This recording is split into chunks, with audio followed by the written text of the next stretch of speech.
Assalamualaikum warahmatullahi wabarakatuh. Bertemu lagi dengan saya, Ibu Lana Santika Nadia, pada mata kuliah Analisa Pangan dan Hasil Pertanian. Kemarin kita sudah belajar tentang bagaimana penyiapan analisa. Nah, sekarang kita belajar dulu tentang prinsip-prinsip dari teknik analisa. Berikut merupakan outline dari pembahasan pada minggu ini, yaitu pendahuluan, kemudian yang kedua metode klasik, yang ketiga metode instrumental, yaitu kromatografi dan spektrofotometri yang banyak digunakan dalam teknologi pangan. Nah, masuk yang pertama, yaitu pendahuluan. Kemarin mungkin sudah ya, jadi teknik analisa itu dibagi menjadi dua, yaitu klasik dan instrumental, di mana klasik itu sudah dilakukan sejak lama. Alat yang diperlukan juga sederhana dan ukuran sampelnya besar, jadi harus menggunakan sampel yang cukup banyak, misal 1 gram, 2 gram, sampai 10 gram. Kemudian berdasarkan dari reaksi kimia dan persamaan stoikiometri. Stoikiometri itu kemarin sudah ya sedikit kita bahas tentang molar, molal, normalitas. Nah, jadi nanti kalau menggunakan metode klasik ini akan banyak menggunakan stoikiometri tersebut. Jadi harus paham tentang molar, molal, normal, persen, berat per volume, dan lain sebagainya. Kemudian berdasarkan interaksi antara materi dengan materi. Kemudian kalau metode instrumen merupakan cara baru yang mengikuti perkembangan iptek, jadi hasil dari teknologi, kemudian memerlukan peralatan yang rumit ya, karena memang nanti berbeda sistemnya dengan yang metode klasik, lebih menggunakan energi, interaksi energi dengan materi yang terakhir ini. Kemudian ukuran sampel kecil, mikro, ultramikro, atau submikro. Nanti kadang penggunaannya hanya konsentrasi 10 pangkat minus sekian gitu. Jadi sedikit sekali yang dimasukkan di dalam instrumen. Kemudian berdasarkan pengukuran besar non-stoikiometri, jadi tidak begitu menggunakan pengukuran stoikiometri seperti yang pada metode klasik, karena rata-rata pada alat ini nanti lebih ke pengenceran-pengenceran untuk mendapatkan ukuran sampel yang mikro, kemudian dianalisa menggunakan alat, langsung mendapatkan hasilnya. Nah, secara garis besar, teknik analisa ini dibagi menjadi dua yang akan kita bahas hari ini. Yang klasik ini ada gravimetri dan volumetri, nanti akan kita bahas satu persatu. Kemudian instrumental ada spektrofotometri, elektroforesis, kromatografi. Nah, sekarang yang akan kita bahas adalah spektrofotometri dan kromatografi saja, karena elektroforesis ini lebih ke untuk pemisahan, jadi tidak begitu banyak digunakan untuk analisa. Oke, masuk ke metode klasik. Metode titimetri dan gravimetri sering disebut dengan metode analisa klasikal untuk membedakan dengan metode instrumental yang menggunakan peralatan modern, semisal spektrofotometri, kromatografi, elektroforesis, kemudian HPLC, GC, GCMS, dan lain-lain. Yang pertama kita bahas adalah teknik analisa gravimetri. Nah, seperti terlihat pada gambar ini, teknik analisa gravimetri ini menggunakan timbangan. Timbangannya harus yang analit karena memang berat atau massa dari sampel itu akan benar-benar dipergunakan untuk analisa. Analisa gravimetri merupakan salah satu metode analisis kuantitatif dengan penimbangan. Tahap awal analisis gravimetri adalah pemisahan komponen yang ingin diketahui dari komponen-komponen lain yang terdapat dalam suatu sampel, kemudian dilakukan penimbangan. Jadi, dipisahkan dulu, misalnya contohnya adalah kita mau analisa protein pada susu. Nah, protein pada susu ini gimana caranya kita pisahkan dulu. Pemisahannya kalau dalam kasus protein pada susu ini dengan diendapkan ya, didenaturasi proteinnya, kemudian mengendap nanti, nah itu ditimbang hasil endapannya itu. Pengukuran dalam metode gravimetri adalah dengan penimbangan banyaknya komponen yang dianalisa ditentukan dari hubungan antara berat sampel yang hendak dianalisis, massa atom relatif, massa molekul relatif, dan berat endapan hasil reaksi. Ini persyaratan dalam analisa gravimetri. Yang pertama, zat yang ditentukan harus dapat diendapkan secara terhitung 99%.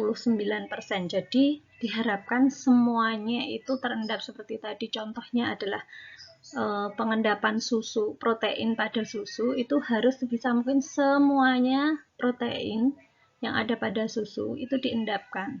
Kenapa harus semuanya diendapkan? Ya karena kalau tidak semua diendapkan nanti jadi tidak sesuai hasilnya, analisanya. Kemudian endapan yang terbentuk harus cukup murni dan dapat diperoleh dalam bentuk yang cocok untuk pengolahan selanjutnya. Jadi selain tadi semuanya protein itu terendap, tapi juga yang mengendap itu dipastikan murni semuanya. Tidak ada pengotor, tidak ada zat yang lain yang sebenarnya itu bukan protein tapi bisa terendap, terikut di situ. Jadi sebisa mungkin murni. Bobot ditera dengan neraca analitik atau analytical balance. Di sini gambar timbangan ini kepekaannya adalah 0,1 mg. Sangat peka sekali. Ditutupi seperti itu agar jika bahan kita higroskopis, jelas higroskopis ya, nanti kalau sudah dipisahkan itu pasti bahannya akan higroskopis sehingga harus benar-benar tertutup dan harus segera tercatat karena nanti akan berubah-ubah terus angkanya. Dalam satuan gram, penampilan angka bobot sampai 4 digital desimal atau 4 angka di belakang koma. Jadi harus benar-benar ditunggu angkanya berhenti.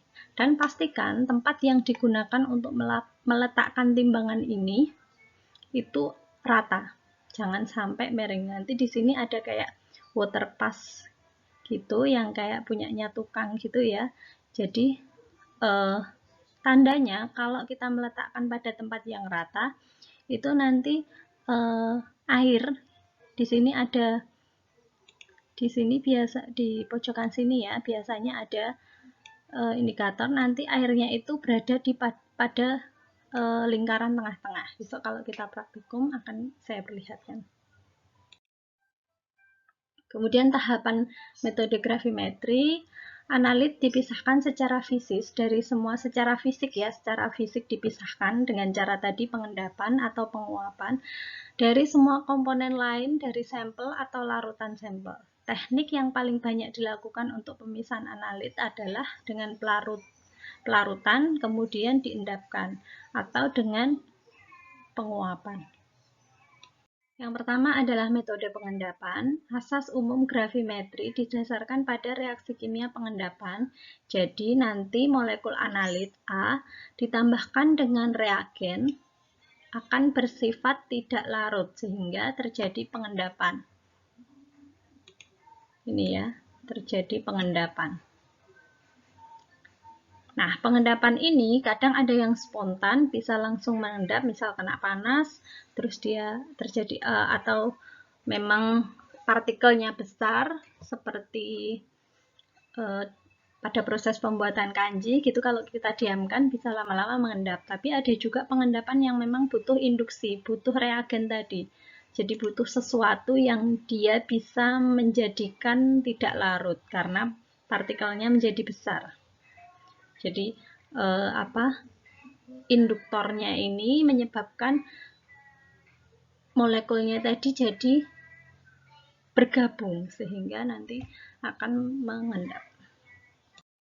Nah, ini proses dari prinsip pengendapan tadi. Yang pertama pengendapan menggunakan reagen agar terjadi penggumpalan, kemudian mengendap. Nah, setelah terjadi pengendapan itu kemudian disaring menggunakan vakum filter, ini namanya. Nah, ini tadi cairan yang mengendap dalam Erlenmeyer dituangkan di sini.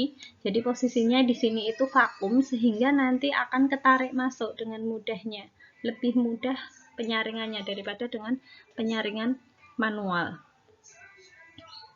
Ini vacuum trap atau yang mengambil udara sehingga di dalam sini vakum, dan ini sudah sangat bebas dari endapannya itu.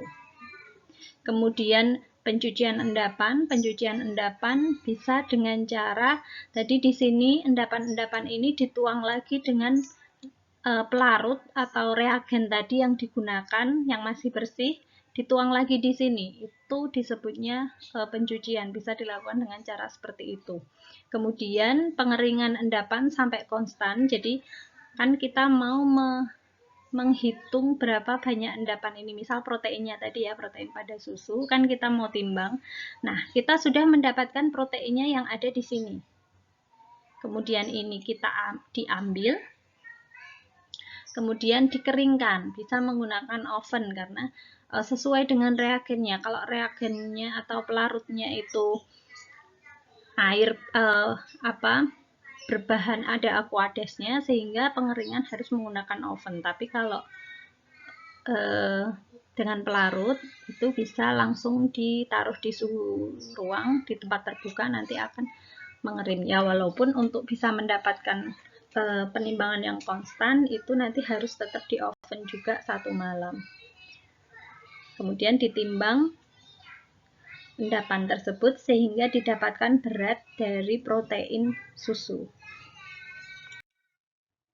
Kemudian yang kedua, metode penguapan. Untuk menetapkan komponen-komponen dari suatu senyawa yang relatif mudah menguap. Caranya dengan pemanasan gas tertentu atau penambahan suatu reaksi tertentu sehingga komponen yang tidak diinginkan mudah menguap, atau penambahan suatu reaksi tertentu sehingga komponen yang diinginkan tidak mudah menguap di perangkap. Kemudian metode penguapan ini dapat juga untuk menentukan kadar air. Nah, ini yang paling gampang adalah penentuan kadar air dengan cara kita menguapkan air. Artinya, bahan yang awalnya ada airnya, misal apel, ada airnya. Nah, kemudian airnya diuapkan sehingga apa yang hilang itu adalah air. Sehingga nanti kita bisa menentukan kadar airnya adalah yang hilang itu dibagi dengan sampel awal penimbangan. Nah, berat sampel sebelum dipanaskan adalah berat senyawa dan air kristal dalam bahan. Kemudian pemanasannya pada suhu 110 sampai 130 derajat Celcius sehingga air dalam senyawa itu menguap. Ini kalau mau menentukan kadar air. Nah, dari penjelasan tadi itu sehingga didapatkan perhitungan entah itu pengendapan ataupun dengan cara penguapan. Perhitungannya adalah kadar analit dalam sampel dihitung dengan rumus persen A adalah bobot A dibagi bobot sampel dikali 100. Jadi misal kita mau tahu persen kadar air pada apel ya tadi. Setelah awalnya kita menimbang 1 gram. Nggak bisa pas biasanya, ini 1,009 gitu ya.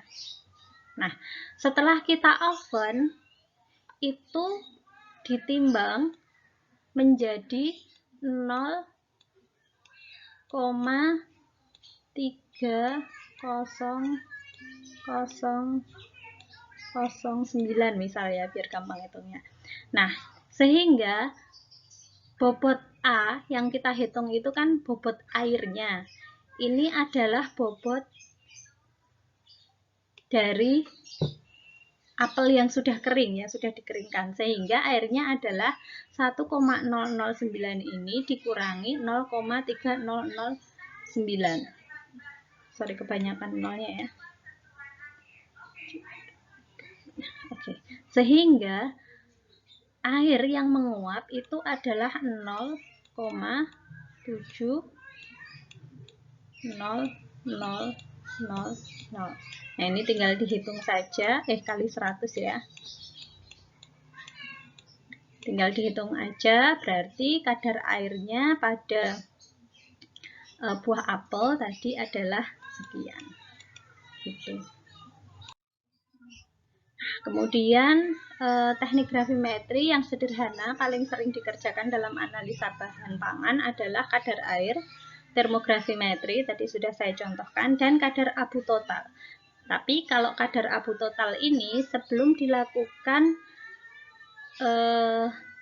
penimbangan itu ada perlakuan sebelumnya, pengovenan ya, pengovenan seperti kadar air tadi itu dilakukan proses pengabuan. Jadi pengabuan itu dengan alatnya namanya tanur, nanti dimasukkan dalam muffle atau tanur dengan suhu 600 derajat Celcius. Kemudian dia menjadi abu. Nah, setelah jadi abu dikeluarkan dan di oven, kemudian ditimbang dengan cara seperti kadar air tadi. Itu juga gravimetri. Pada kedua analisis tersebut tidak perlu adanya proses pelarutan analit, pengendapan, penyaringan, dan kemudian pemanasan atau pemanggangan, terkecuali bila analisa dimaksudkan terhadap analit atau zat terlarut dari suatu sampel atau larutan sampel. Kemudian yang selanjutnya adalah teknik volumetri. Teknik volumetri ini menggunakan buret, nanti akan ada istilah kuantitatif ya ini. Kemudian nanti akan ada istilah larutan titran, larutan standar. Larutan titran itu adalah larutan yang digunakan untuk mentitrasi yang diletakkan pada buret. Kemudian larutan standar itu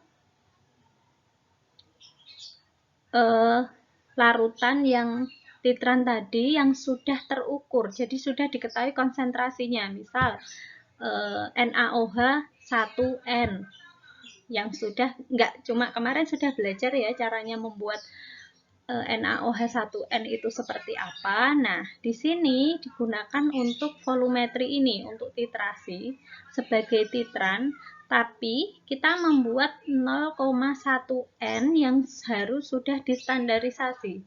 Dengan menggunakan apa? Standarisasi ini menggunakan larutan yang memang sudah benar-benar dicek atau larutan standar dengan konsentrasi tersebut. Gitu. Nah, ini alatnya buret seperti ini, mungkin sudah pernah di kimia sepertinya sudah ya, kemarin praktikum kimia.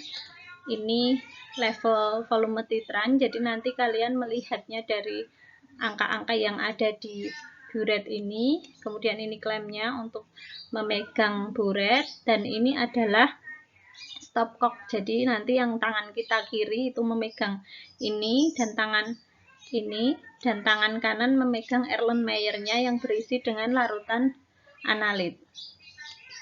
Nah, ini harus hati-hati cara pegangnya, ada pada gambar ini, caranya seperti ini ya. Harus hati-hati memasukkannya, tidak boleh sampai terlewat. Misal indikatornya warna pink untuk asam lemak bebas. Muncul warna pink karena sudah terjadi ekivalensi, sehingga warnanya berubah menjadi pink karena indikator PP-nya ya yang berlebih, jadi kedetek basah. Nah, itu harus segera dihentikan. Dasar umum analisis titrimetri didasarkan pada suatu reaksi kimia sebagai berikut. Jadi hampir sama ya. Jadi A molekul bereaksi dengan T molekul sehingga menghasilkan produk. Reagensia T yang disebut titran ditambahkan sedikit demi sedikit dari buret dalam bentuk larutan yang konsentrasinya diketahui. Titran ini disebut juga larutan standar yang konsentrasinya dihitung dengan suatu proses standarisasi. Tadi larutan standarnya misal NaOH 0,1 N. Nah, itu harus melalui proses standarisasi untuk benar-benar mengetahui berapa konsentrasi NaOH-nya.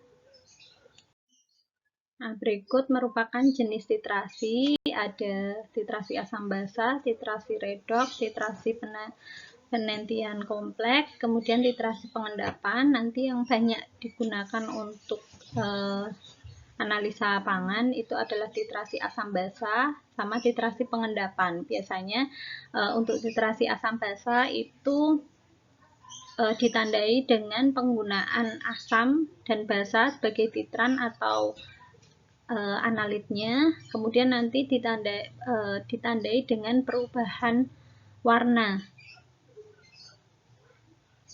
Nah, kemudian kalau titrasi pengendapan itu nanti ditandai dengan munculnya endapan, misal merah bata pada analit, larutan analit. Masuk pada metode yang berikutnya, yaitu metode instrumen. Ada kromatografi sama spektrofotometri yang banyak digunakan di analisa pangan. Analisis instrumental umumnya berdasarkan sifat fisik sampel, misalnya sifat elektrik, absorpsi radiasi elektromagnetik. Misalnya spektrofotometri, fluorometri dengan alat NMR atau Nuclear Magnetic Resonance, AAS atau Atomic Absorbance Spectrophotometer. Jadi teknik instrumental ini lebih banyak mengaplikasikan ilmu tentang fisika. Kalau yang klasik tadi banyak menggunakan kimia ya, karena kalau instrumental nanti ngomonginnya akan gelombang-gelombang, ada absorpsi radiasi, nanti ada sinar UV dan lain sebagainya, jadi lebih ke fisiknya. Instrumen adalah lebih selektif dan sensitif daripada gravimetri dan volumetri, tapi mungkin kurang presisi. Pembahasan untuk alat instrumen yang pertama adalah kromatografi. Kromatografi merupakan istilah yang umum digunakan dalam berbagai teknik separasi atau pemisahan berdasarkan pembagian atau distribusi sampel antara fase gerak. Fase gerak itu fase yang membawa nanti atau mobile phase, dan fase diam atau stationary phase. Fase gerak dapat berupa gas kalau pada alat kromatografi gas, kemudian bentuknya cair pada alat kromatografi cair. Ini yang gambar di atas ini adalah kromatografi gas dan gambar di bawah adalah kromatografi cair. Nah, yang di atas ini mobile phase atau fase geraknya adalah gas. Jadi nanti sampel dalam bentuk gas itu akan dibawa oleh gas pembawanya, dihembuskan sehingga masuk ke alat dan didetek senyawa apa yang ada pada bahan makanan. Kemudian kalau yang bawah ini fase geraknya adalah cair. Di bawah ini kelihatan ya, ini cairan. Ini sesuai dengan kepolarannya, sesuai dengan senyawa yang kita harapkan. Nanti akan membawa sampai ke atas ini. Makanya disebut fase geraknya adalah cairan. Kemudian fase diamnya dapat berupa cairan atau padatan. Di keduanya ini, entah itu yang alat kromatografi gas atau kromatografi cair, itu semuanya fase diamnya atau stationary phase-nya adalah cairan atau padatan, tergantung senyawanya. Kromatografi terbagi ke dalam beberapa subdivisi, baik berdasarkan teknik maupun prinsip-prinsip fisikokimia. Bisa dilihat pada gambar ini.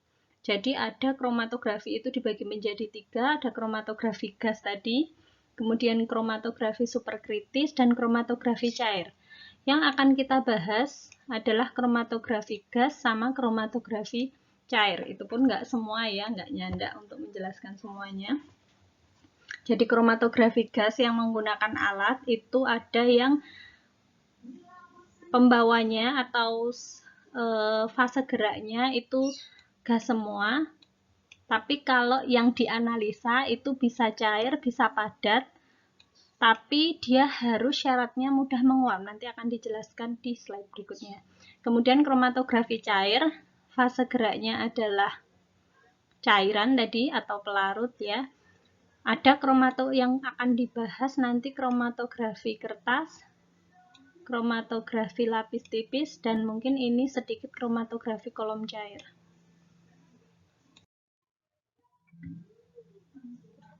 Metode kromatografi yang telah dikembangkan berdasarkan jenis fase diam dan fase geraknya dapat dilihat pada tabel berikut ini.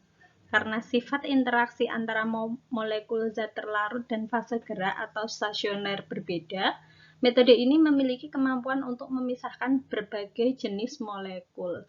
Jadi tabel ini untuk mengklasifikasikan metode-metode tadi.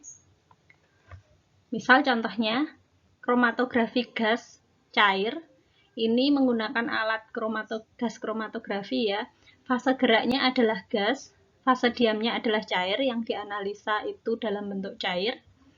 Kemudian retention time atau nanti jadi kromatogram itu nanti menentukan seberapa jauh dia akan ikut fase geraknya. Nah, itu disebut retention time. Untuk kromatografi gas cair ini, retention time-nya berdasarkan ukuran molekul atau polaritas. Nanti ada yang berdasarkan muatan molekul, positif atau negatif atau netral. Ada yang berdasarkan struktur spesifik untuk kromatografi afinitas. Nah, nanti untuk kromatografi gas cair dan kromatografi gas padat, ini yang membedakan fase diamnya saja, sama-sama retention time-nya berdasarkan ukuran molekul atau polaritas. Jadi nanti polaritasnya semakin mendekati fase geraknya, akan retention time-nya akan jauh, akan lebih banyak. Nah, ini untuk kromatografi gas. Kromatografi gas merupakan alat yang digunakan untuk memisahkan komponen-komponen volatil yang stabil terhadap panas dari suatu campuran. Prinsip kerjanya adalah sampel. Ini sampelnya harus diuapkan. Jadi misal sampelnya itu dalam wadah seperti wadah pada botol vaksin itu ya, diuapkan, nanti diambil headspace-nya. Jadi cairannya misal segini ya, yang diinjeksi itu hanya di headspace-nya sini, karena yang mudah menguap saja ya untuk kromatografi gas. Kemudian diinjeksikan di sini, disuntikkan di sini. Nah, nanti akan mengikuti kolom ini, kolomnya muter-muter ini ya. Di sini ada gasnya. Gas yang akan membawa, dihembuskan sini sampai nanti pada alatnya. Sisanya akan terbuang dan masuk ke detektornya. Oh, di sini detektornya, kemudian nanti akan terinterpretasi pada layar. Sehingga nanti didapatkan grafik kromatografi seperti ini. Nah, zat volatil kemudian dipisahkan berdasarkan nanti detektornya ini akan memisahkan berdasarkan titik didih, ukuran molekul, dan polaritas. Selama ini yang sudah banyak aplikasinya menggunakan kromatografi gas atau GC ya, gas kromatografi. Untuk analisa asam lemak, trigliserida, kolesterol, asam amino, vitamin, senyawa flavor, pestisida, herbisida, dan lain sebagainya, masih banyak lagi. Kemudian ini adalah kromatografi cair, tadi ada 2, kromatografi kertas sama, ada 3 sebenarnya, setelah ini nanti high performance liquid kromatografi. Ini saya bahas yang hampir mirip dulu, kromatografi kertas dan kromatografi lapis tipis. Jadi ini prinsipnya, 2 kromatografi ini sama. Nanti dicelupkan, ini ada pelarut, kemudian sampelnya disuntikkan di plat-plat ini, kemudian dicelupkan. Nanti karena berat kepolarannya yang semakin mendekati dengan pelarutnya yang ada di bawah sini akan semakin ikut naik, semakin berbeda nanti akan, sehingga ini masing-masing titik-titik ini senyawanya berbeda awalnya, jadi pemisahannya berdasarkan perbedaan kepolaran. Nanti harus ada standarnya. Begitu juga dengan kromatografi lapis tipis, yang membedakan itu hanya kalau kromatografi kertas itu menggunakan kertas terbuat dari selulosa, dan kromatografi lapis tipis itu menggunakan silika gel. Jadi silika gel yang dilapiskan pada bisa kaca, bisa aluminium, nanti dimasukkan pada chamber, ini namanya chamber, kemudian dicelupkan. Kapan berhentinya pencelupan ini? Kalau sudah pada garis yang sudah kita tentukan. Misal garisnya di sini. Nah, ini adalah cairan pelarutnya ini, fase geraknya sampai berhenti di sini. Selanjutnya adalah high performance liquid chromatography. Ini alat yang jarang ada karena cukup mahal. Nah, ini termasuk kromatografi cairan tadi. Nah, ini hampir sama.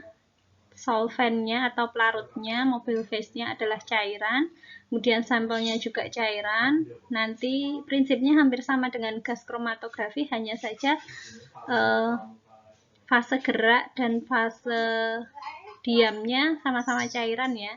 Jadi ini solvennya masuk ke pompa, kemudian sampelnya ada di sini diinjeksi masuk dan akan dibawa oleh fase geraknya masuk ke kolom yang belok-belok seperti di GC tadi, kemudian dibawa ke detektor sehingga dideteksi senyawa apa. Nah, untuk GC sama HPLC ini harus ada standarnya, jadi alatnya ini harus mendeteksi dulu kalau yang kayak gini itu adalah senyawa ini, yang berat molekulnya segini adalah senyawa ini. Jadi harus ada standarnya yang benar-benar murni, baru dia bisa mendeteksi. Kalau tidak, itu dia tidak bisa digunakan untuk analisa kuantitatif, hanya kualitatif saja. Nanti cuma ditemukan grafik yang seperti ini, istilahnya peak. Nah, beda ketinggian sama keluasan itu menunjukkan banyaknya senyawa tersebut. Kemudian ketinggian pada RT atau retention time, nanti di sini ada retention time.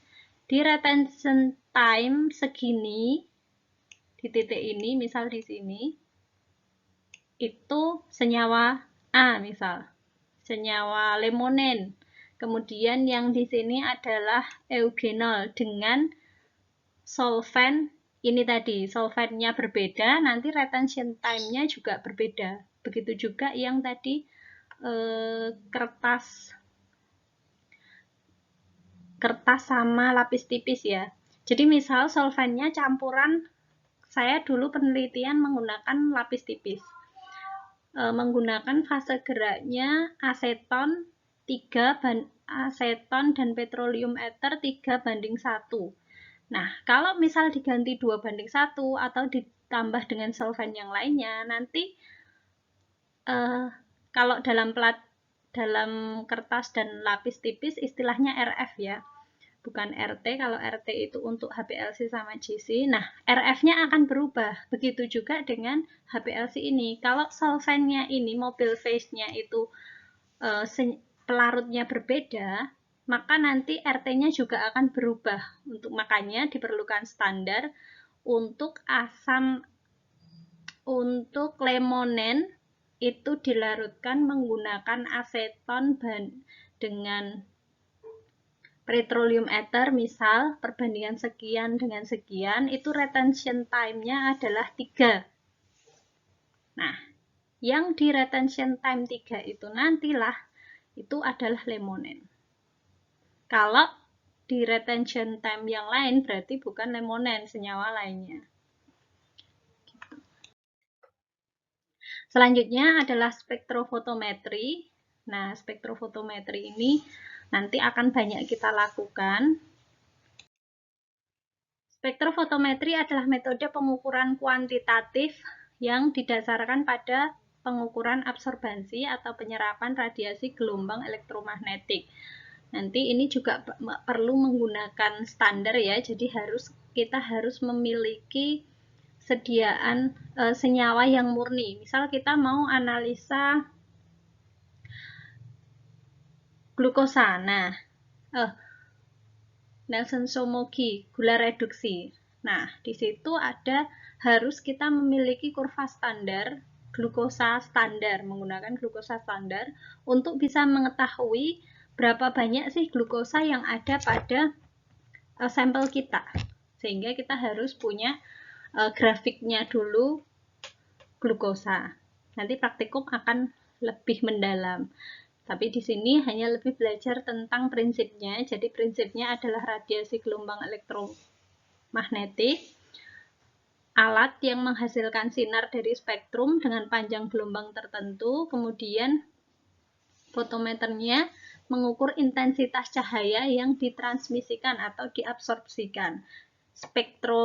Spektrometernya itu mengeluarkan sinar sehingga terserap atau diabsorpsi oleh sampel kita, kemudian diukur oleh fotometer.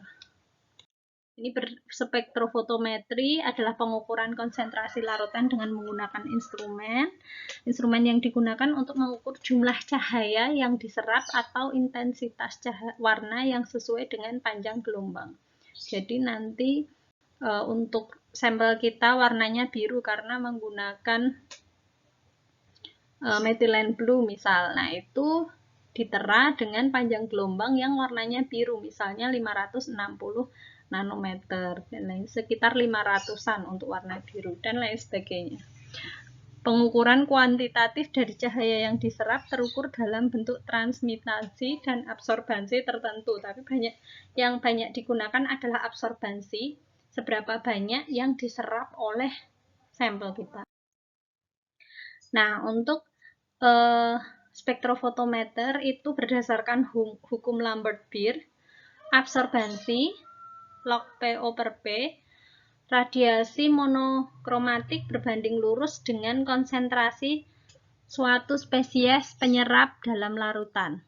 Kemudian hukum Lambert itu bayangan suatu medium penyerap yang homogen dalam lapisan-lapisan yang tebal. Tiap lapisan menyerap radiasi monokromatik yang memasuki lapisan itu dalam fraksi yang sama seperti lapisan-lapisan lain. Dengan semuanya yang lain sama, maka absorbansi itu berbanding lurus dengan panjang jalan yang melewati medium. Ini macam-macam spektrofotometer, ada atomic absorption spektroskopi, ini banyak digunakan atau biasanya disebut spektrofotometer UV vis, sinar tampak, karena nanti warnanya kelihatan, ada warna biru, merah. Nah, tadi yang saya contohkan methylene blue warnanya biru. Jadi senyawa yang ingin kita analisa itu direaksikan sama methylene blue sehingga warna biru yang semakin banyak, artinya senyawa yang mau kita analisa semakin banyak. Hanya saja dengan menggunakan mata, intensitas warna biru itu tidak bisa benar-benar terlihat bedanya. Tapi dengan menggunakan alat spektrofotometer ini bisa terlihat perbedaannya walaupun perbedaan intensitasnya itu akan berbeda tipis. Kemudian atomic emission spectroscopy atau AAS, ini alat digunakan untuk melihat senyawa, unsur-unsur atom-atom penyusun dari senyawa. Misal karbohidrat, di situ ada C, N, H. Itu AAS ini bisa digunakan untuk analisa itu atomnya apa saja. Misalnya kita mau tahu ikan di laut pantai selatan itu banyak mengandung merkuri atau tidak. Nah, itu bisa kita cek menggunakan AAS ini, nanti ada kandungan Hg-nya seberapa. Kemudian ada mass spektroskopi, ini kalau yang sudah canggih sekarang itu di GCMS, gas kromatografi mass spektroskopi. Kemudian ada NMR, nuclear magnetic resonance, dan Fourier transform infrared atau FTIR spektroskopi. Mungkin sekian dari saya. Mohon maaf jika ada salah. Tetap semangat dan jaga kesehatan. Wassalamualaikum warahmatullahi wabarakatuh.